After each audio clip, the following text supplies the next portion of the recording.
Okay, so our last video when we found derivatives, we just did when there was a sum or difference. So we are now going to talk about when there is a product or a quotient happening between the terms. So here, for product rule, so we're multiplying two terms. So it goes 1d2, or I say first d2.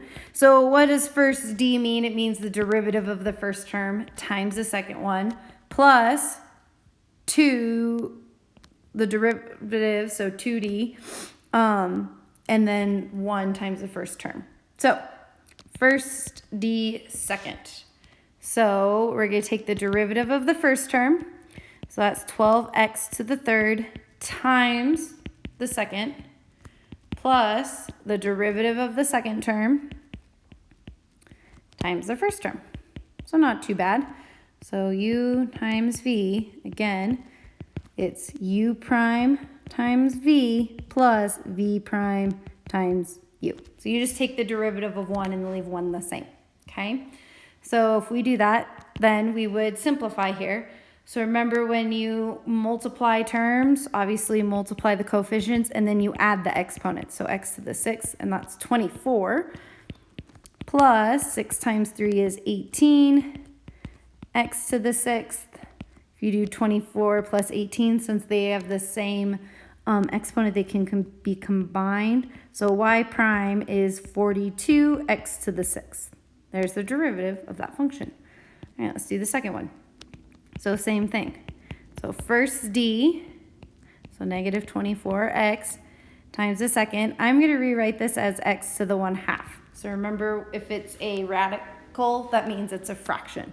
Plus second d, so we bring down 1/2, and then when we subtract using the power rule, it's negative 1/2, and then times this first one, negative 12x squared.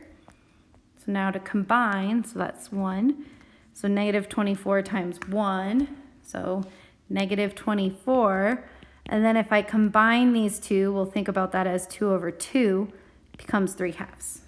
Okay? Plus 1/2 times negative 12. So really it's not plus, it's negative 6. X, well, 2 plus, or 1/2, negative 1/2 plus 2 is also 3/2. So we can say f prime of x is negative 30x to the 3/2, or you'll see it written as negative 30 square root x to the third, right? So there is the product rule. Let's do one of these ones. I'll do this one here. So g prime of x, to show it doesn't need to necessarily just be a single isolated term. So first d, so remember, if it's a constant, the derivative, that derivative is just 0. So it's 2x.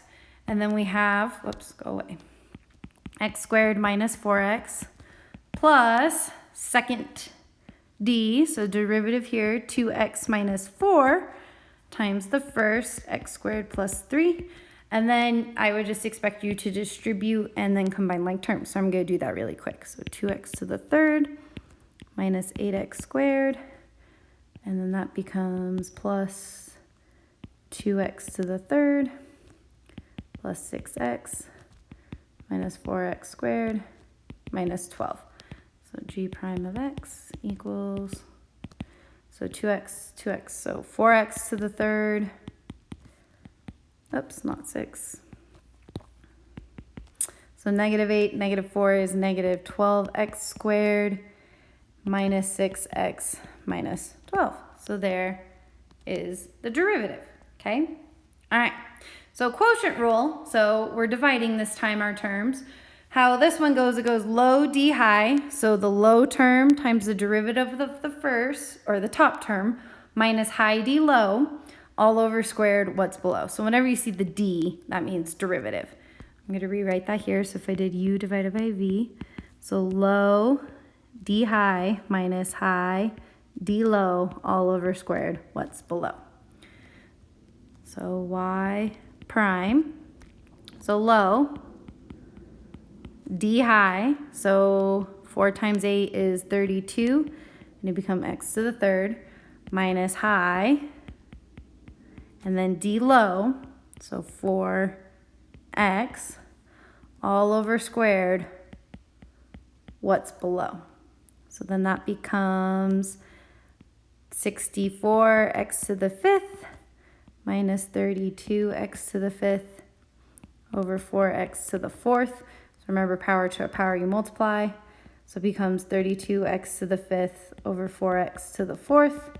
We can still simplify. 8x is the derivative here. So it equals y prime.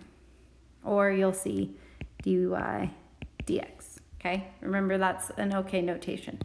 All right, I'll change the color. So let's do the second one. So low, whoops, d high, so that becomes 6x squared minus 2x. So low d high minus high, so it's all of that jargon. D low, so just 5x to the 4th, all over squared. What's below? All right, so we're gonna have to do some distribution. So x to the 5th times 6x squared is 6x to the 7th. X to the 5th times negative 2x is negative 2x to the 6th. 3 times 6x squared is 18x squared minus 6x. So then minus, that here is 10x to the 7th minus 5x to the 6th minus 15x to the 4th. So I am going to distribute that negative sign, so that becomes negative plus plus, and then I am just going to leave the denominator, x to the 5th plus 3 squared. So if we look here, can combine those two. So 6x to the 7th minus 10x to the 7th is 4x, negative 4x to the 7th, negative 2x to the 6th, and 5x, so plus 3x to the 6th. And then I have 15x to the 4th, so I'm just now putting it in standard form. Plus 18x squared minus 6x all over that in the denominator. There we go. So there's another example of the quotient rule. So quickly, to show you one, let's do 9. So h prime of x. So low, d high, so that's 1/2 x to the negative 1/2. So low d high, and then minus high, I'm just going to leave it as x to the 1/2. D low, so 3x squared, all over squared. What's below? So if I were to multiply this out, so x to the 3rd times 1/2 x to the negative 1/2, that'd be 1/2 x to the 5 halves, right? Because that's 6 halves, plus, let me distribute here, 1/2 x to the negative 1/2 minus, and then if we multiply those two, 3x to the 3 halves all over this.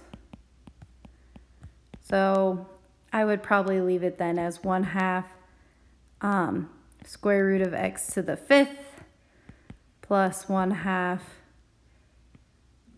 x to the negative 1/2 minus 3 square root x to the 3rd. Or here, I guess a better way to show that, 1 over 2 square root x, right? Because negative all over x to the 3rd plus 1 squared. I'll just leave it like this. All right, so that is how we do the quotient rule.